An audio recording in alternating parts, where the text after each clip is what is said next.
Hello दोस्तों, आज की कहानी है अनाथों की माँ।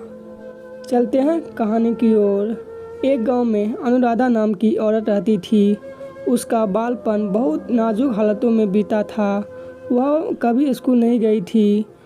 उसकी माँ ने उसका विवाह विक्रमपुर के छोटे किसान से कम उम्र में ही शादी कर दी थी। उस काल में शादी कम उम्र में हो जाती थी। उसके ससुराल वालों इतने अच्छे नहीं थे।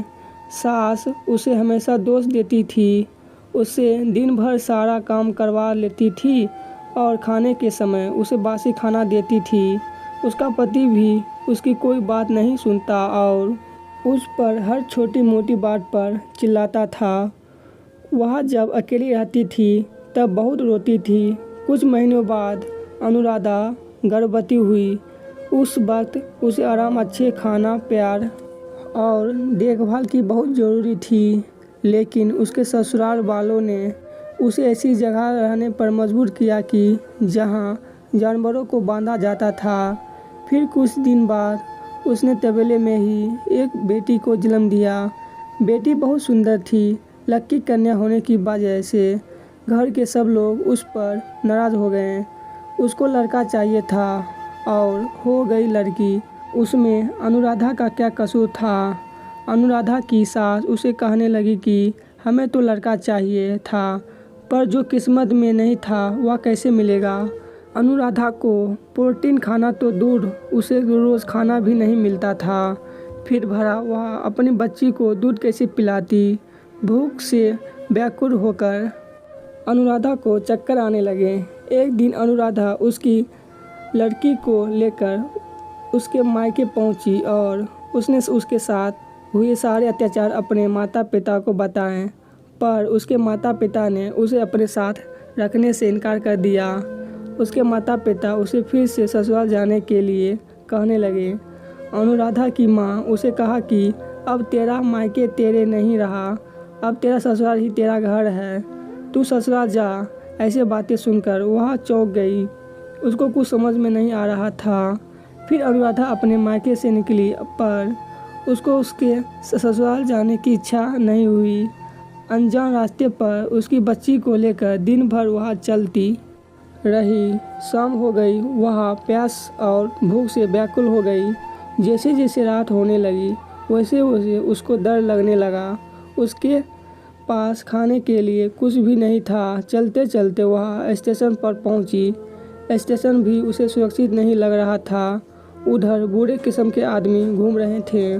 उसको देखकर वह बहुत घबरा गई। आखिरकार उसने विचार किया कि सबसे सुरक्षित जगह तो रात को शमशान ही होगा, क्योंकि उधर लुटेरे और डाकू जिंदा तो नहीं आएंगे।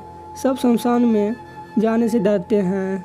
फिर वह शमशान की ओर चल गई। उसने इधर उधर देखा तो उसको सब चिताएं जलते हुए दिख रहे थे। कुछ चिताएं जल के ठंडी हो चुकी थी। जिंदा लोगों से उसे मरे हुए लोग की दुनिया अच्छी लगी। उसे बहुत ज़ोर से भूख लग रही थी और डर भी लग रहा था। उसकी बच्ची अचानक ज़ोर ज़ोर से रोने लगी। फिर उसकी बच्ची को देखकर वह भी रोने लगी। अनुराधा बच्ची से कहने लगी कि शांत हो जा मेरी बच्ची, मैं कैसी माँ हूँ कि मेरी बच्ची की भूख भी मिटा नहीं सकती। उसने आजू बाजू देखा तो उसे चिता के पास एक आटे का गोला दिखा और उसने उस आटे के गोले से 2 मोटी मोटी रोटी बनाई। चिता की लकड़ी पर उसने वह रोटी सेकी और खाई। खाने के बाद उसने उस शमशान को प्रणाम किया, क्योंकि शमशान भूमि ने भूख से मर रही उसे और उसकी बच्ची को जीवन दान दिया था। इस प्रकार अनुराधा सुबह स्टेशन पर आती थी और रात को चोरों डाकू से बचकर शमशान में उसे उधर जो खाने को मिलता था वह उसे खाकर सो जाती थी। एक दिन सुबह स्टेशन पर वह अपनी बच्ची को एक जगह बिठाकर पास के नल से पानी पीने चली गई। फिर पानी पीने के बाद जब वह वापस आई तब उसकी बेटी उधर नहीं थी।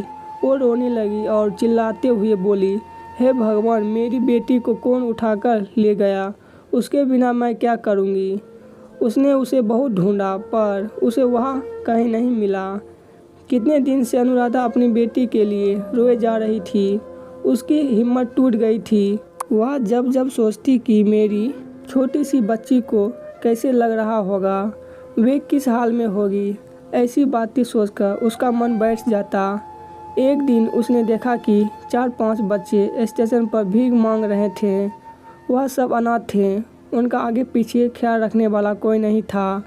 अनुराधा को उन अनाथों बच्चों में अपनी बेटी दिखाई देने लगी। उसकी बच्ची की याद मिटाने के लिए उसने उन बच्चों को अपने पास बुलाया और उनको अपने बच्चे की तरह प्यार करने लगी। स्टेशन पर भीख मांगकर खाना खिलाने लगी और उनका ख्याल रखने लगी। वह सब बच्चे उसे माँ कहने लगे। सब बच्चे अनुराधा के आसपास रहने लगे। धीरे धीरे अनुराधा के पास 10 से 12 बच्चे रहने लगे। अब वह सब बच्चों की माँ बन गई थी। बच्चों की संख्या बढ़ने के कारण उस छोटे स्टेशन पर भीख मांगकर गुजारा करना कठिन हो रहा था। अनुराधा सब बच्चों को लेकर बड़े शहर की ओर चली गई। उधर कई लोगों ने उसको देखा और जाना कि कैसे अनुराधा अनाथों बच्चों की सेवा करती है।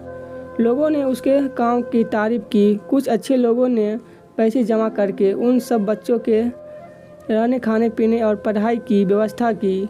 उनके लिए घरों और स्कूल की निर्मित की और धीरे धीरे अनुराधा के पास 1000 बच्चे हो गए।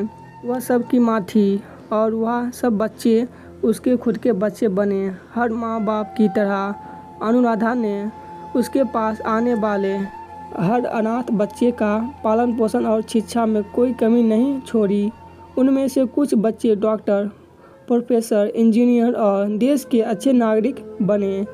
उन्होंने उनका घर बसाया और उनकी माँ अनुराधा को कभी नहीं भूले।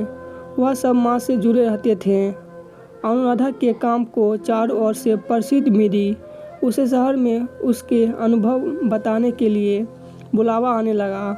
अनुराधा अब कमज़ोर औरत नहीं बल्कि एक बहादुर औरत बन गई थी।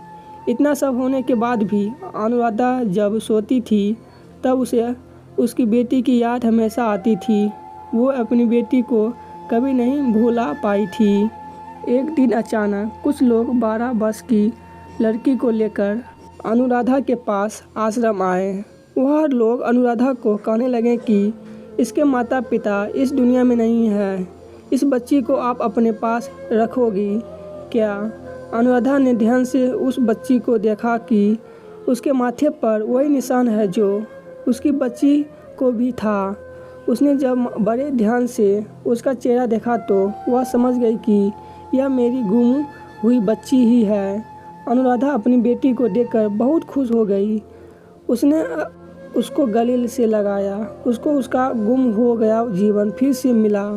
अनुराधा को ऐसा लगा कि उसने दूसरे के बच्चे में को पला, उनकी रक्षा की तो भगवान ने बदले में उनकी बच्ची को सुरक्षित रखा। आज की ये कहानी यहीं पर ख़त्म होती है। धन्यवाद।